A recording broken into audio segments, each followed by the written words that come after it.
beaucoup, Erwan. Bonjour à toutes et à tous. Donc voilà, moi je suis informaticien en fait de formation. Je suis plutôt chercheur dans une unité d'amélioration des plantes au CIRAD. L'unité s'appelle AGAP, donc référent de données pour mon département, mais très impliqué aussi dans l'Institut français de bioinformatique. Donc cet institut, il est centre de référence thématique pour recherche DataGouv sur la thématique de la biologie et la santé. Alors, il est très important de comprendre que je vais vous faire une présentation théorique sur les plans de gestion de données entités. Enfin, quand je dis théorique, c'est une formation où on va beaucoup parler sur les concepts, mais je présente pas mes idées personnelles. Je me fais le porte-parole de nombreux groupes dans lesquels j'ai la chance de travailler, collaborer. J'aimerais vraiment pouvoir créditer tout le monde, mais ça prendrait la journée. Mais je veux quand même mentionner déjà dans le comité pour la science ouverte le groupe de réflexion sur les PGD de demain, où j'ai co-animé avec Christina Drossec ce groupe. Et il y avait de nombreuses et nombreux participants de différents profils disciplinaires dont l'INIST qui a participé également. Et donc ça, ce groupe-là a beaucoup nourri les réflexions sur les PG d'identité et c'est très important de comprendre que ce que je vais présenter est issu aussi de ce travail. Également, dans le grand écosystème des infrastructures de biologie santé, donc l'Institut français de bioinformatique, comme je vous l'ai dit, est centre de référence thématique. Et on est plusieurs à contribuer à ce centre de référence de façon frontale en première ligne. Donc Nadia Gouet, Frédéric Delamotte et Jacques Von Elden qui sont vraiment aux manettes dessus. Également, il y a le groupe de travail données de la recherche des infrastructures nationales en biologie santé, donc toutes les sœurs de l'Institut français de bioinformatique, qui contribuent aussi au centre de référence thématique. Donc avec mes co-animatrices Oriane et Guerlinde, et également la mission Réseau des infrastructures nationales en biologie santé, euh, que je co-anime aussi avec Christophe Brûlé. Et enfin, ce qui nourrit aussi beaucoup les réflexions, c'est tous les travaux que l'Institut français de bioinfo a menés sur les PG d'identité dans Data Stewardship Wizard. C'est concevoir des trames thématiques de plans de gestion de données entités. Donc, actuellement, on a Sylvain et Salia qui sont au charbon sur ces travaux-là, en particulier les aspects modèles de plan de gestion de données, mais aussi les aspects interopérabilité, comme je l'expliquerai tout à l'heure. Et je voulais créditer le travail exceptionnel qui date de nombreuses années de Paulette, qui maintenant est à la retraite, mais qui a beaucoup, beaucoup, beaucoup contribué aux réflexions, au contenu que vous allez voir aujourd'hui, et à la thématique en général. Voilà. Donc, on va déjà faire un peu de sémantique. De quoi parle-t-on quand on parle de plan de gestion de données, plan de gestion de données d'entité? Déjà, un PGD, en bref, qu'est-ce que c'est? Donc, je vais prendre un mème maintenant connu du domaine que j'ai emprunté à un éminent collègue. Plan de gestion de données, PGD, c'est pour générer du dialogue. Hein. La première vertu du plan de gestion de données, je pense que les gens des Codors ne me contrediront pas, c'est de mettre autour de la table des gens pour définir une stratégie donc concertée de gestion des données et tout le long du cycle de vie de la donnée. Et ça peut être dans différents cadres, le cadre d'un projet, donc le plan de gestion de données projet, ou dans le cadre de la gestion stratégique des données d'une entité pérenne. Et ça va être notre sujet aujourd'hui. Mais vous voyez vraiment ce qu'il y a de central, c'est la concertation autour de ces stratégies. Le document lui-même, c'est bien, mais le plus important, c'est d'en parler et de définir les bonnes lignes directrices pour bien gérer ces données.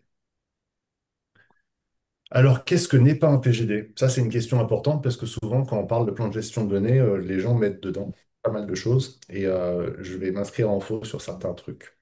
En particulier, ce que n'est pas un PGD, le PGD en lui-même, il ne peut pas faire grand-chose concernant les lois nationales et internationales autour des données. Les lois, c'est donc ce qui est inscrit et défini par le législateur, les élus, les représentants du peuple qui proposent des lois les votes, et ça s'impose à nous. On ne peut pas les changer. Elles sont là, et on doit les suivre et les respecter. Donc ça, c'est ce qu'on appelle la macro-gouvernance, tout ce qui vient du haut et qui est eh bien, inaliénable et qui s'impose à nous. Mais il y a aussi autre chose qui n'est pas un plan de gestion de données, c'est ce qu'on appelle la micro-gouvernance.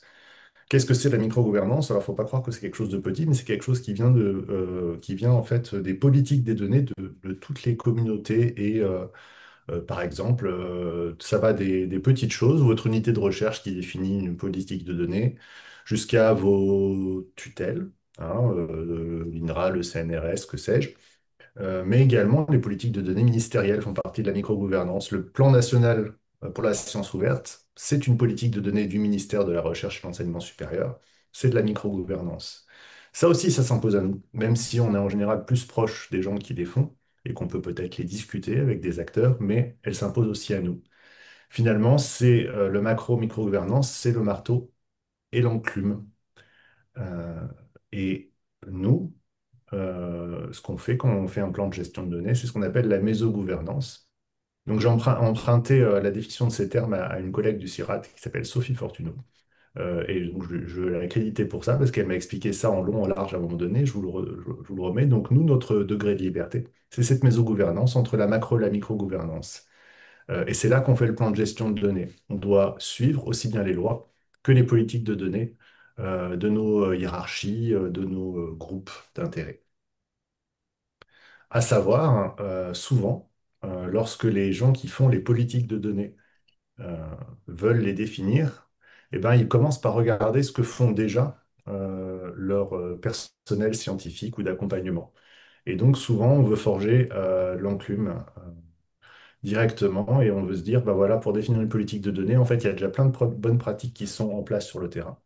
Et on va s'en inspirer pour ben, définir notre politique de données. Ce qui peut sembler un peu paradoxal parce qu'en général, on a plutôt la politique pour définir les plans de gestion de données, mais il faut savoir que beaucoup de plans de gestion de données sont rédigés eh bien, en dehors de certaines politiques parce que toutes les tutelles n'ont pas de politique de données encore définie. Donc voilà, ça, il faut le savoir. Et les plans de gestion de l'identité sont vraiment importants. Erwan, je te laisserai me dire s'il y a des questions, parce qu'en fait, je vais avoir du mal à lire. Et n'hésite pas à m'interrompre, Erwan, et à m'envoyer les questions, parce qu'en effet, c'est un speech interactif, hein. On peut y répondre. Parce Pas que de j'ai vu souci. le chat. On traitera les questions à la fin, après Très bien, comme tu veux. l'intervention. Ok, ça marche. Ensuite, donc, on parle de PGD entité. On peut parler de PGD projet, de PG. Alors, à un moment donné, on parlait de PGD structure. Là, au niveau sémantique, il y a encore quelque chose qui a changé ces dernières années. Donc, le PGD projet, on est d'accord, tout le monde voit ce que c'est. C'est une stratégie de gestion sur la durée d'un projet et qui traite, eh bien, ma foi, les données dans tout le long de leur cycle de vie, depuis leur production jusqu'à, eh bien, éventuellement même leur archivage. Donc, toutes les températures de données sont vraiment le sujet du plan de gestion de données produit. Le plan de gestion de données entité, en fait, avant s'appelait le plan de gestion de données structure. Mais maintenant, ça s'appelle entité, il faut s'y faire. Et c'est une stratégie de gestion donc sur une entité pérenne, mais cette entité, ça peut être vraiment beaucoup de choses différentes. Une plateforme, un laboratoire, une tutelle, etc. Et donc c'est un plan de gestion de données à durée indéterminée. Tant que l'entité vit, eh ben, elle va mettre à jour son PGD entité. Euh, de quoi parle-t-on quand on parle d'entité? Est-ce qu'on parle d'une plateforme, d'un plateau, d'un laboratoire, d'une unité, d'un institut? Alors, comment on peut aborder un exercice de ce type pour des entités qui sont aussi variables, aussi disparates et diverses? Et ça, c'est une vraie question. Pour essayer de mettre un schéma derrière cette complexité, si on pense à différentes entités, on a en haut les tutelles. Une unité de recherche, si elle est mixte, peut avoir plusieurs tutelles. Parfois, on a des unités de recherche qui ont 5 tutelles, j'ai vu ça, 5 ou 6. Ça devient très compliqué. Donc, notre unité peut avoir défini un plan de gestion de données entité, nos tutelles aussi. L'unité peut elle-même avoir plusieurs plateformes en son sein qu'elle administre et gouverne. Donc, ça devient compliqué.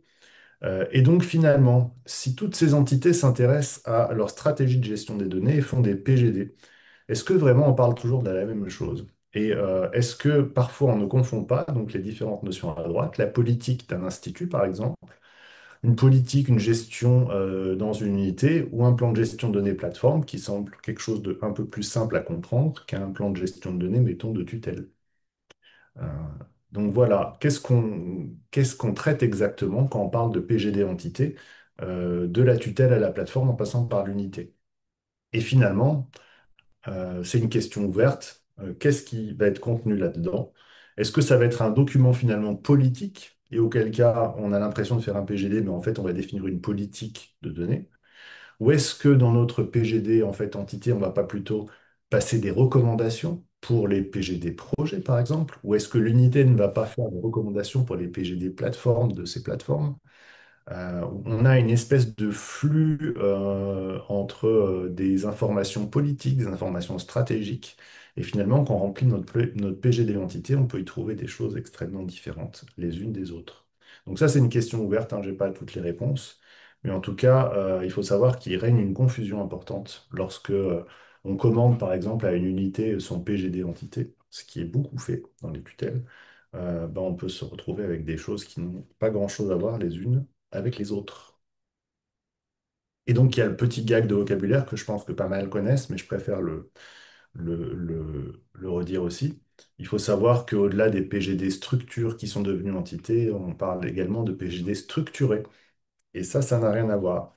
PGD structuré et un PGD structure, c'est deux choses différentes. Donc maintenant, on les appelle entités pour éviter de confondre justement, mais un PGD structuré, c'est contrairement à un PGD dit classique, ce n'est pas qu'un document avec du texte libre à l'intérieur, mais c'est les réponses qu'on donne dans un PGD structuré peuvent, pour certaines, être interprétables par la machine. Donc l'exemple que je vous donne là, c'est que si on pose la question quelle est la taille typique d'un jeu de données dans sur tel et tel produit de recherche, le PGD structuré va souvent demander un format clair, quelle est la taille de votre typique de votre jeu de données en gigaoctets ou en téraoctets, que sais-je, etc. Donc ça, c'est le PGD structuré maintenant devient de plus en plus important et vous vous doutez pourquoi. C'est pour pouvoir l'interpréter avec la machine et l'exploiter d'une façon plus constructive que juste un document texte. Donc voilà, le gag, c'est qu'il peut y avoir des PGD structurés structure ou des PGD structurés non structure ou des voilà. Donc maintenant, on dit entité structurée ou entité non structurée et on avance comme ça. Voilà. Maintenant, je vais aborder une notion que tous les gens à peu près hein, connaissent, c'est la notion les notions de produit de la recherche. Euh, on va éclairer un petit peu avec la notion de PGD entité. Donc, tout le monde, ou beaucoup de gens savent que c'est le premier pas du plan de gestion de données, c'est le plus difficile. Donc, c'est un petit peu le nœud gordien, c'est-à-dire tant qu'on n'a pas tranché ce nœud et qu'on n'a pas défini le produit de la recherche, on reste dans le flou. Donc, qu'est-ce qu'un produit de la recherche? C'est pas évident de le définir comme ça à brûle pour point, mais on peut tenter de le faire en disant que c'est un ensemble de données qui sont gérées de la même façon dans le cadre d'un projet ou d'une entité.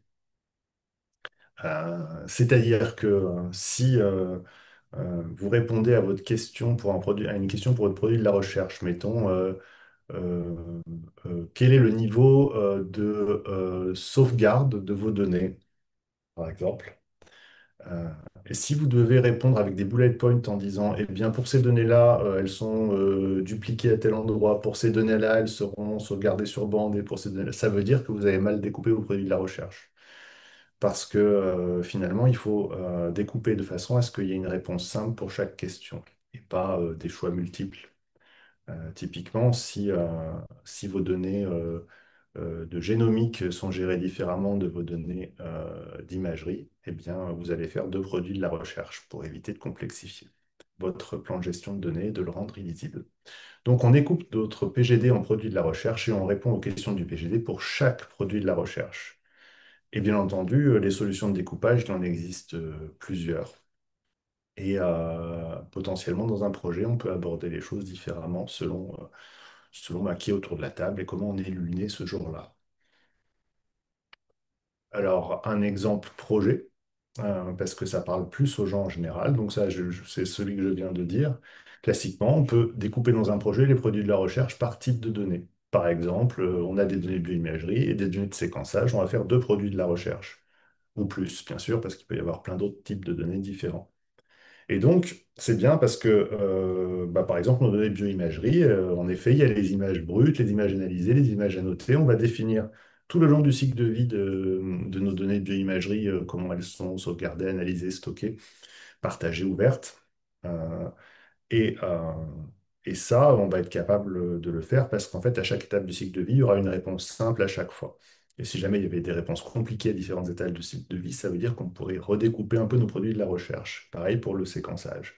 Donc le fil narratif de cette stratégie dans le projet, ben, c'est le cycle de vie de la donnée. Hein, en général, on commente un produit en notre donnée, ensuite on les analyse, puis on publie, on partage, on ouvre. Puis on archive une fois que le projet est terminé, dans le meilleur des cas. Au moins, on stocke pour faire froid. Voilà.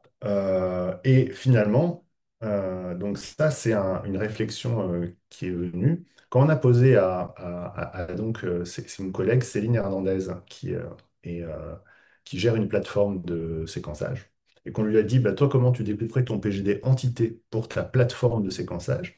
Elle a dit, ouh là là, mais moi, je vais découper dans l'autre sens. Parce qu'en fait, une plateforme de séquençage, elle a plein de séquenceurs potentiellement différents, avec différentes technologies. Et finalement, ce qui compte pour gérer ces données, c'est pas de quel séquenceur ça vient, c'est quel type de données c'est.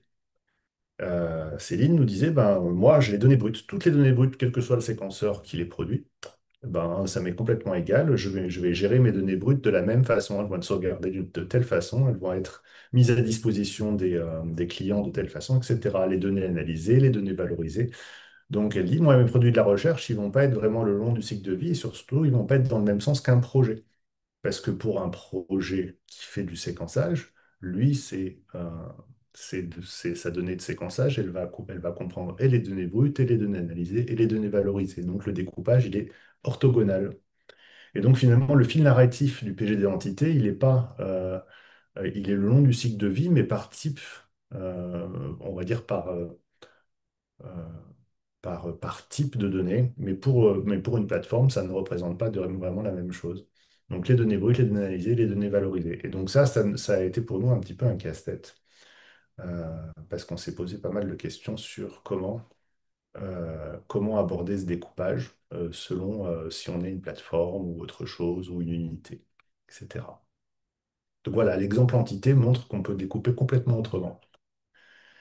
Il a été pas mal discuté avec les gens de DMP Opidor d'éventuellement changer le terme, de passer de produit de la recherche à produit de service. Parce que finalement, ce découpage, il a plutôt tendance à représenter bien des services de sous-traitance d'une plateforme vis-à-vis de certains projets. Et donc ça, c'est une question. Un produit de service, c'est pas encore passé dans le langage commun, mais c'est peut-être un terme qu'on va devoir finir par employer régulièrement. Bon, et ce problème de découpage, est-ce que c'est grave? En fait, sur le long terme, ça peut être quand même une préoccupation, il faut le garder en tête. Je vais essayer de vous expliquer pourquoi. Donc, les PGD entités, les PGD projets, en fait, tout le monde rêve d'une synergie entre ces deux notions, en particulier dans le cadre de ce qu'on appelle le machine actionnable. Ce qu'on aimerait dans l'avenir, c'est que les PGD se parlent, soient opérationnels, remplissent des fonctions intéressantes, fassent gagner du temps au lieu d'en faire, pas perdre, mais d'en faire dépenser aux communautés pour les rédiger. Donc, en particulier, quand vous pensez à un PGD entité, un PGD projet, vous avez les gens qui sont en charge de le rédiger ou d'animer sa rédaction, qui en fait sont soit des responsables de plateforme ou des responsables de projet. Ils ne se posent pas les mêmes questions, en tout cas pas exactement les mêmes. La personne qui gère une plateforme, elle va avoir des questions très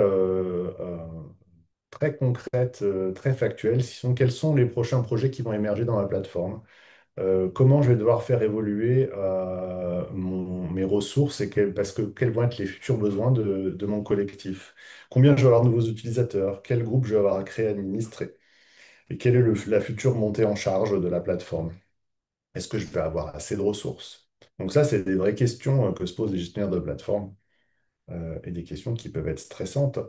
Alors que les gens qui sont dans le cadre d'un projet, en fait, ils vont se poser des questions dans ce cadre-là qui sont, par exemple, si je fais appel à telle plateforme, de quel matériel je vais disposer pour produire mes données, de quel matériel je vais disposer pour les analyser, quels vont être les tarifs, combien je vais demander à mon guichet de financement pour la gestion des données.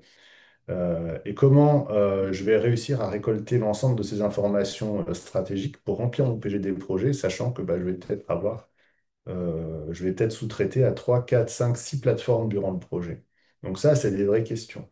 Et on comprend bien que ces questions, leur réponse sera facilitée si on considère la possibilité d'avoir un flux d'informations entre les PGD projets et les PGD entités. Si le PGD projet peut bénéficier de différentes spécifications techniques qu'il y a à l'intérieur des PGD entités, il va pouvoir alimenter bien mieux les réflexions et les discussions stratégiques parce qu'il aura sous la main des éléments factuels pour décider et pouvoir régler au mieux la sécurité, le stockage, etc. Et inversement, la plateforme, elle, si à l'avance, les gens qui ont rédigé des PG des projets qui émargent à la plateforme font remonter des informations comme je vais avoir besoin de 30 terrains ou je vais avoir besoin de tant de nœuds de calcul sur telle et telle durée, et je vais devoir créer tant de comptes utilisateurs avec tel groupe à l'intérieur. La plateforme pourra anticiper les choses et prévoir éventuellement des montées en charge importantes et argumenter auprès, euh, auprès de ses financeurs l'achat d'un nouveau matériel ou la jouvence de certains matériaux. Voilà, donc ça, c'est dans l'idéal.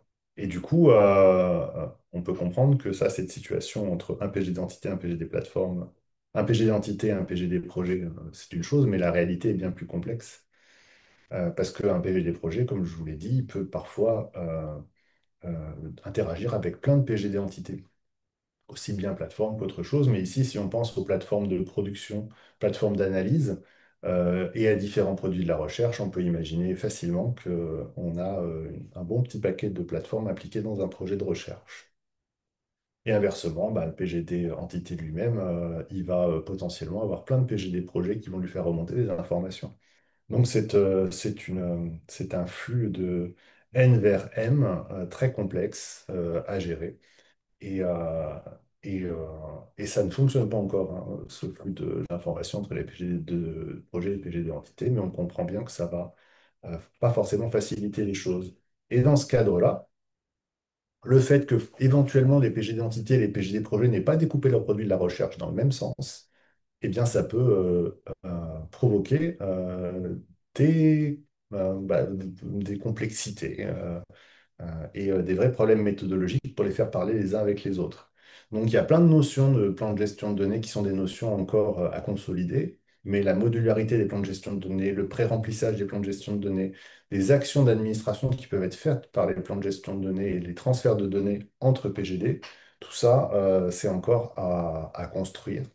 Et on est presque dans la science-fiction, même si les gens qui travaillent sur les outils de PGD avancent assez vite hein, dans ces notions-là.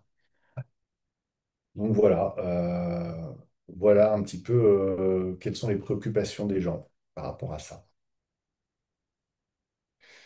Et donc j'ai un petit peu évoqué tout à l'heure, mais quand on se pose la question, toutes ces questions-là, on peut quand même légitimement se demander, mais qui réfléchit à ça? Qui prend les décisions, qui y pense, etc.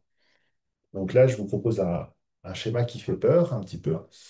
Mais si on s'intéresse à l'écosystème autour de la gestion des données, on se rend compte que cet écosystème sur lequel on fait figurer bien sûr au centre recherche DataGouv, il a de multiples couches et de multiples acteurs, hein, et surtout de plusieurs niveaux. Tout en haut, j'ai le niveau international, donc il y a pas mal de choses qui sont au niveau international. On peut citer la Research Data Alliance, mais EOS également, mais aussi pas mal d'infra européennes qui travaillent et qui proposent des référentiels de gestion de données. Donc ça, c'est un niveau complexe, sachant que les centres de référence thématiques de recherche DataGroup, qui sont en fait des infrastructures nationales, ont souvent leur pendant européen. Et donc, il y a vraiment un travail de concert. On peut citer Humanum, par exemple, qui est une infra nationale, mais aussi européenne, Voilà, l'IFB, son pendant européen, c'est le réseau Elixir. Et donc, ces gens-là peuvent potentiellement proposer des choses importantes sur la gestion de données de leur thématique. On a les centres de ressources de recherche DataGouv qui sont importants, hein. Je cite Opidor, mais il y en a d'autres. Les ateliers de la donnée sont des acteurs de première ligne extrêmement importants qui, eux, peuvent définir des choses avec les scientifiques qu'ils accompagnent, mais également ont besoin d'être nourris par ces différents référentiels et ces différents niveaux de réflexion. On peut parler des initiatives du ministère un peu plus internes. Donc le COSO, la Comité pour la science ouverte, fait partie de ces initiatives. Mais on peut aussi citer le COSIN, par exemple, qui est le Comité au service infrastructure numérique, qui fait pas mal de choses là-dedans aussi. Le réseau des ADAC, qui est aussi animé au niveau du ministère et, euh, et qui, euh, et qui, en général, gère pas mal de choses au niveau de la gestion des données, bien entendu. Les tutelles ont leurs propres initiatives. La DIPSO de l'INRAE, bien sûr, assez connue, la DEDOR du CNRS également. Je cite AgroParisTech parce qu'en fait, les administratrices des données et codes sources d'AgroParisTech ont beaucoup travaillé sur les plans de gestion de données entités avec leurs unités de recherche en particulier. Donc voilà, les initiatives des tutelles aussi sont très importantes parce qu'elles nourrissent beaucoup les réflexions nationales et internationales là-dessus. Donc voilà, ça, c'est à considérer. Et donc, quand on fait un peu la, la liste des groupes qui s'intéressent fort à ces PGD et aux PGD entités, on peut citer ceux-là. Je ne vais pas les redétailler parce que je les ai un petit peu évoqués en filigrane. Mais entre Opidor, le COSO, les infranationales, internationales et la RDA, il y a beaucoup de réflexions importantes sur les PGD et sur les thématiques des PGD. Alors, dans cette dernière partie, je vais essayer de répondre à une question qui est si maintenant j'ai besoin de faire un PG d'identité. Là, tout de suite, de quoi on dispose en fait pour le faire et comment on peut avancer. En fait, la première question, bien sûr, qu'on se pose, c'est quel modèle on va utiliser pour notre PG d'identité. Donc là, depuis quelques années, il y a eu pas mal de mouvements. Déjà, il existe de nombreux modèles. Euh, Il y a des modèles spécifiques à certains guichets, l'ANR, mais l'ANR de plus en plus en fait va proposer de se tourner vers des modèles plus génériques comme Science Europe structuré, H2020 a son propre modèle. Les tutelles ont fait des modèles également, des modèles spécifiques à certains centres de calcul ou certains centres de données. Donc certains modèles sont en partie structurés, d'autres non. Certains modèles sont adaptés aux entités. Alors, l'INRAE a fait un modèle structure, alors il s'appelle encore INRAE structure dans DMP Opidor, vous voyez, alors que c'est un modèle entité finalement. Mais en désuétude, c'est-à-dire que même l'INRAE maintenant recommande de passer par Sciences Europe structurée pour faire les PG d'identité. Voilà, certains sont compatibles avec le RD DMP Common Standard, ce qui est un plus, surtout si on essaye de penser à l'interopérabilité future. En tout cas, le modèle entité en lui-même n'est finalement n'est pas forcément différent ou très différent du modèle projet.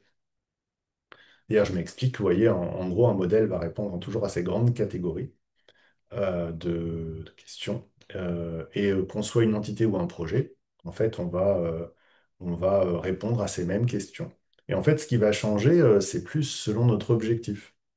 Même, imaginons un PGD plateforme pour prendre le cas le plus simple. Selon l'objectif de la plateforme, elle ne va pas aborder les questions de la même façon. Si vraiment la plateforme souhaite définir sa stratégie de gestion des données et discuter clairement de quoi mettre en place pour sécuriser, partager au mieux, etc., eh bien, elle va répondre à ces questions d'une façon très directe et très technique. Mais si son objectif, c'est de collecter et mettre à disposition des informations pour les projets qui vont émerger à la plateforme, elle ne va pas aborder la réponse aux questions de la même façon. Donc, en fait, les niveaux de réponse peuvent varier selon l'objectif du document. Et finalement, même un PGD plateforme, selon l'objectif qu'il a, accompagner les projets ou gérer vraiment les données de la plateforme, eh bien, on va peut-être pas avoir forcément le même type de document. Mais en tout cas, les questions, elles, restent monolithiquement les mêmes surtout dans le cadre de Sciences Europe structurées, qui est vraiment le modèle qui s'impose de plus en plus, sauf au niveau européen, paradoxalement. Mais en fait, ces modèles très génériques ont fait naître aussi des besoins thématiques. C'est-à-dire que lorsqu'on veut vraiment préparer le futur des PGD dits machines actionnables, avec des questions qui sont vraiment adaptées à la problématique et les plus précises possibles, on va se dire eh bien, que les modèles génériques ne suffisent pas, qu'il va falloir rentrer plus dans le détail. Et en fait, ça a été une demande très forte de pas mal d'infrastructures nationales en biologie santé. Donc là, je les ai citées. En première ligne, il y avait France Bioimaging et EMBRC France. J'ai oublié un C, excusez-moi. EMBRC France, mais ensuite, beaucoup d'autres sont venus se greffer. France Génomique, MetaboHub, Profi, l'association de cytométrie française. Et donc, ce groupe de travail animé par l'IFB et qui propose des modèles thématiques pour les plans de gestion de données entités, donc qui est animé par Salia et Frédéric Bro. Donc ça, c'est clairement une façon de répondre à ce besoin de modèle.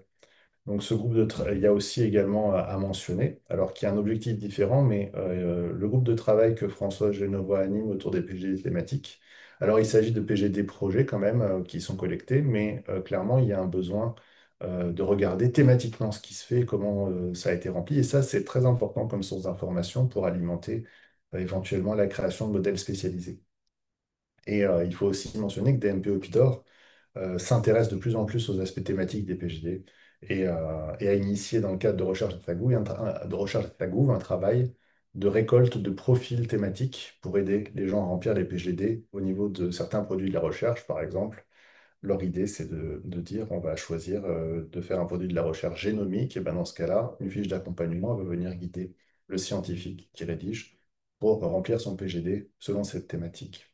Donc voilà, tous ces gens-là réfléchissent à ça et font avancer ce besoin de rendre plus thématiques les modèles et de sortir du tout générique.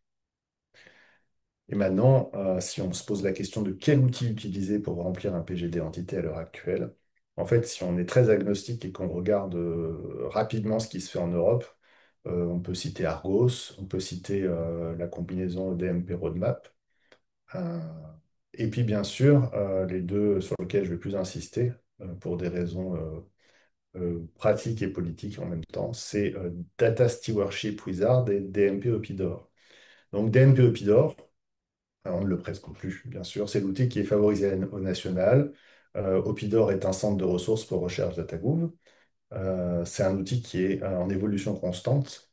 Il y a une équipe de dev qui y travaille, qui est en interaction avec la communauté et qui rajoute de plus en plus de fonctionnalités machine actionnables, qui travaille l'ergonomie, qui travaille beaucoup de choses et qui surtout a en son sein de nombreux PGD déjà remplis et tient l'historique de beaucoup de modèles qui ont été faits. Donc DMP Opidor, pour ça, il est incontournable sur l'écosystème national. Et donc Data Stewardship Wizard, lui, il est favorisé au niveau européen, en particulier par le réseau Elixir. Et c'est pas vraiment un concurrent, parce qu'en fait, Data Stewardship Wizard est davantage un système expert pour éditer des modèles de plans de gestion de données euh, et concevoir des modèles spécialisés. Clairement, c'est son principal atout. Donc, stratégiquement, il y a un besoin d'interopérabilité entre les deux outils. C'est-à-dire que si des modèles thématiques sont produits et utilisés dans le cadre de Data Stewardship Wizard, il est important que DMP Opidor puisse bénéficier de ce travail d'une façon ou d'une autre, que ce soit par l'export-import de PGD ou peut-être par l'export-import de modèles. Donc tout ça est travaillé dans l'Institut français de Bioinfo par donc Saïa et Sylvain, que j'ai déjà cité tout à l'heure. Ce besoin stratégique, il est important par rapport à ça. Voilà, j'arrive à la conclusion déjà. J'espère que je ne vous ai pas assommé.